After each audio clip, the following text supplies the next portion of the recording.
सीता बिंचीर दृश्य आपण केबे हेले ए स्थान को आसतु देखंतु पहाड़ जो शिला गुड़ाक अच्छी शिला एमती शिला गुड़ाक तुम माकड़ा पत्थर टाइप अच्छी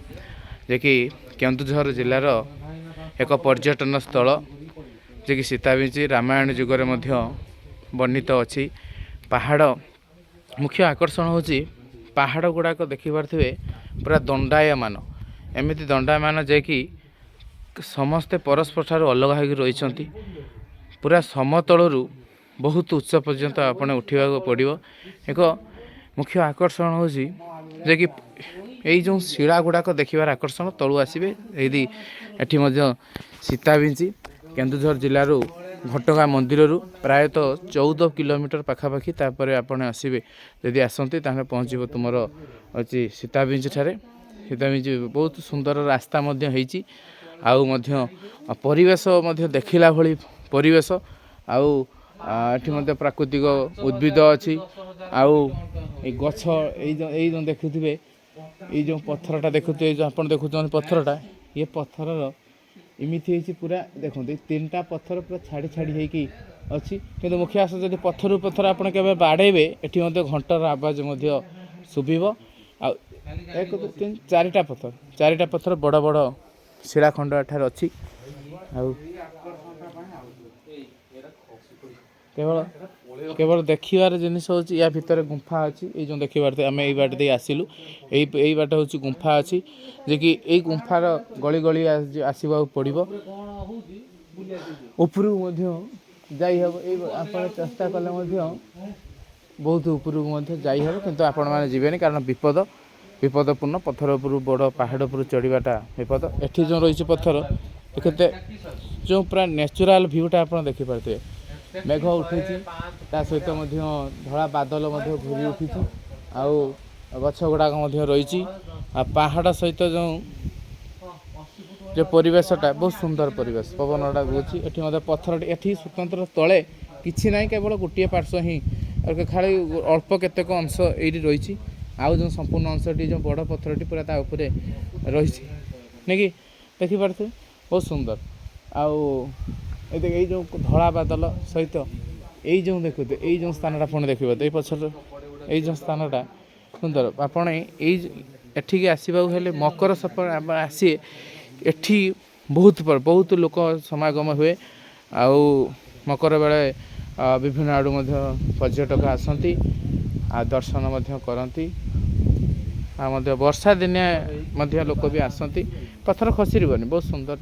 पत्थर आई जो अंचल गुड़ाक टे बुलिबे देखिए आपण मैंने आसवा सहित अन्य मानक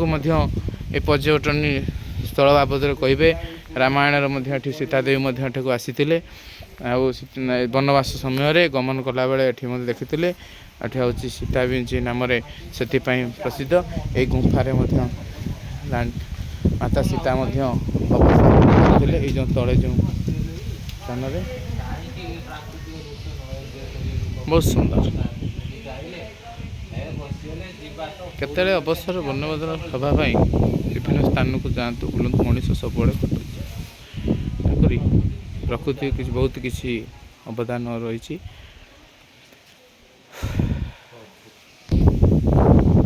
देखिपे आम बर्तमान तलू को तल जाऊँगी देखिपे तलर दृश्य ये जो मनर ये जो तल देखुए देवी सीतांकर मंदिर एठे स्थापन कर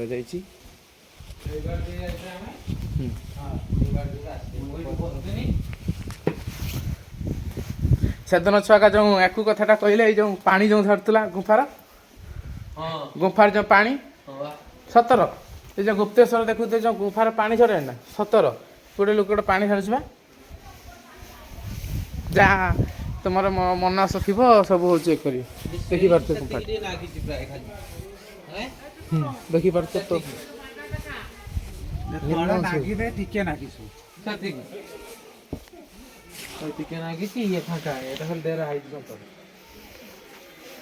सफर नागी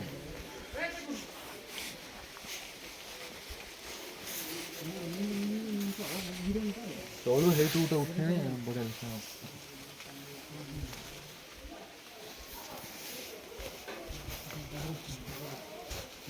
এইখানে ভালো আছে এইখানে নেই এই সাইড এখানে সাইডে যে এই পাহাড়টাও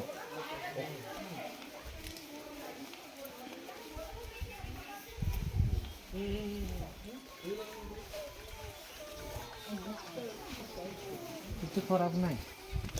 ବହୁତ ସୁନ୍ଦର ଆସିବେ ଯଦି ଆପଣଙ୍କର କିଛି କ୍ଷତି ମଧ୍ୟ ହେବନି ନ୍ୟାଚୁରାଲ୍ ଭ୍ୟୁକୁ ଆପଣ ଦେଖିବେ ସୀତାବିଞ୍ଚିର ଦୃଶ୍ୟ ଦେଖିପାରୁଥିବେ ତଳି ଅଂଶର ଦୃଶ୍ୟ ଏପଟେ ଆମେ ଓହ୍ଲଉଛୁ ଏପଟେ ମଧ୍ୟ ଚଢ଼ିଥିଲୁ ଦେଖୁଥିବେ ପାହାଡ଼ର ଶୀର୍ଷ ଭାଗରେ ମଧ୍ୟ ସୀତାଦେବୀଙ୍କ ମନ୍ଦିର ଅଛି ଗୁମ୍ଫା ମଧ୍ୟ ଅଛି এই যে উপরে অংশରେ ଦେଖିପାରୁଥିବେ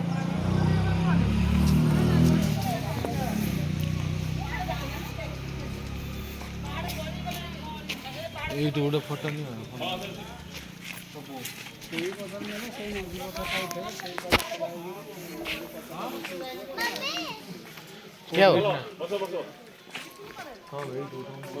ଦେଖିପାରୁଥିବେ ଠିଆ ହଉନ ଠିଆ ହେଲେ ସିନା ସମସ୍ତେ ଦେଖିପାରୁଥିବେ ଆମେ ଏଠି ସେଲ୍ଫି ମଧ୍ୟ ନେଉଛୁ ମଜା ହେଠି ପଳ ବାସ୍ ବାସ୍ ଦେଖିପାରୁଥିବେ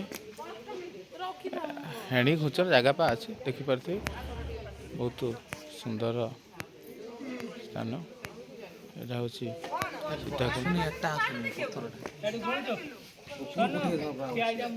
ଏଟା ଆସିବନି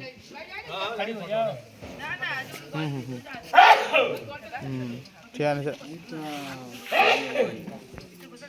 ଦେଖିଥିବେ ପ୍ରାକୃତିକ ଦୃଶ୍ୟଟା କେଡ଼େ ସୁନ୍ଦର ପଥର ପଥର କେମିତି ଲାଗି ରହିଛି ମଝିର ଦେଖିପାରୁଥିବେ ଯଦି ସୀତାକୁଣ୍ଡ ଆସୁଛନ୍ତି ତା ପାଖରେ ଥିବା ପାର୍କିଂ ପ୍ଲେସ୍ ଆଉ ଏଠି ମଧ୍ୟ ଦୋକାନ ମଧ୍ୟ ଅଛି ଆଉ ଏ ଚାରିପାଖରେ ଦେଖିଥିବେ ପରିବେଶ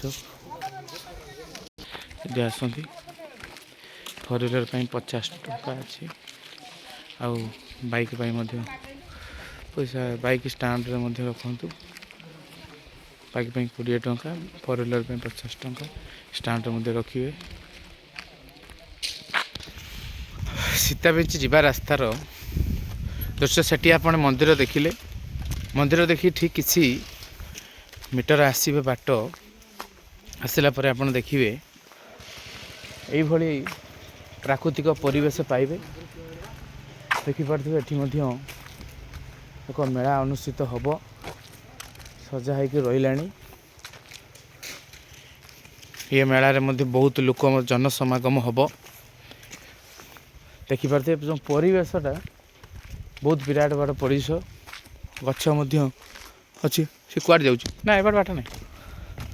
ଏଇଟା ହେଇ ଗୁମ୍ଫାକୁ ଦେଇଥା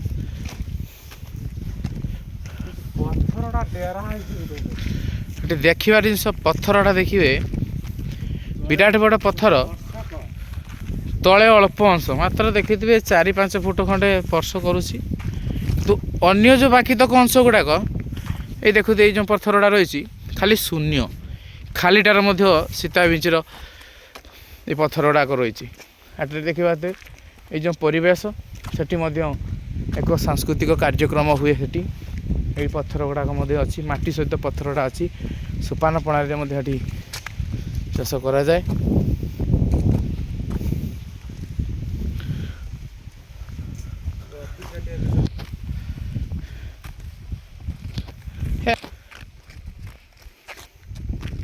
ଦେଖିପାରୁଥିବେ ପଛର ଥିବା ପାହାଡ଼ ଏ ପାହାଡ଼ ହେଉଛି ସୀତାବିଞ୍ଚିର ପାହାଡ଼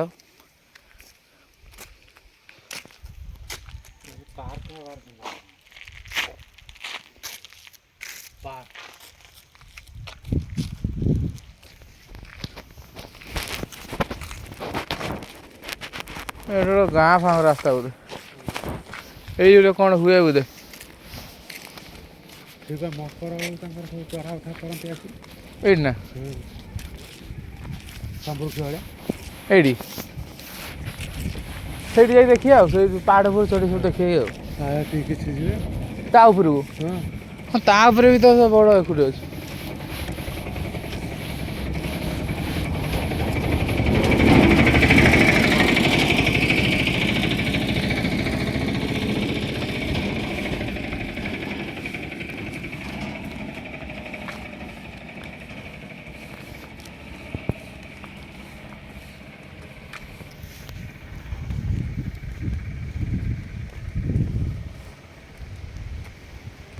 ବହୁତ ସୁନ୍ଦର ମନୋରମ ପରିବେଶ।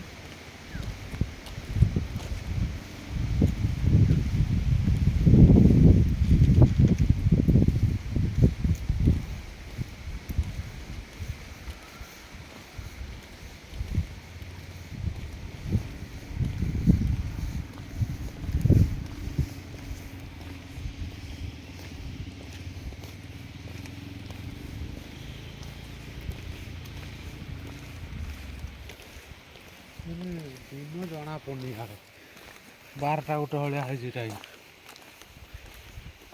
ଆଜି ଟିକେ ଯେହେତୁ ପାଗ ଟିକେ କୋହଲା ଆସି ଦିନ 2:40 ମୁଣୁ ସଞ୍ଜ ଭଳି ଲାଗିଲାଣି। ଯେହେତୁ ଶୀତ ପାଗ ତ, ଯଦି ଆପଣ ଆସନ୍ତି ସବୁବେଳେ ସବୁ ସମୟରେ ଆସନ୍ତୁ, ଦେଖିବେ ପରିବେଶ ଦେଖିଲା ଭଳି ମଧ୍ୟ ଜଙ୍ଗଲ। ମଜା ନେବାର ଦୃଶ୍ୟ।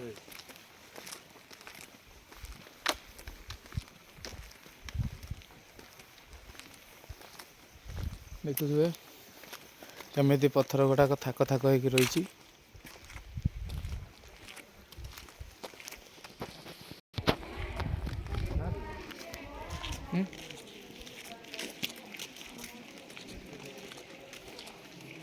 ଚାଲ ସେଇଠି କ'ଣ ଗୋଟେ ହେଉଛି ବିକିକି ଖାଇବା, ଖାଇବନି ତ? ଖାଇବା ଦେଖିବା ବାଟରେ ଗୋଟେ କ'ଣ ଖାଇବା ଦେଖିକି।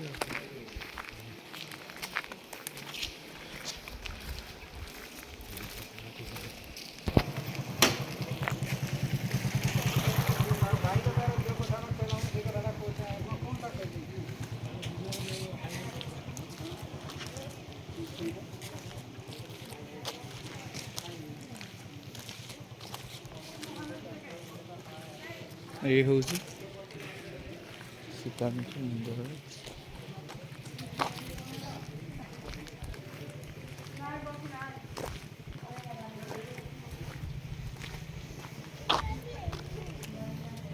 କେମିତି ପଥର ଗୁଡ଼ାକ ଲଗାଲଗି ହେଇକି ଅଛି, ସୀତା ବିଞ୍ଚି ଦେଖିପାରୁଥିବେ।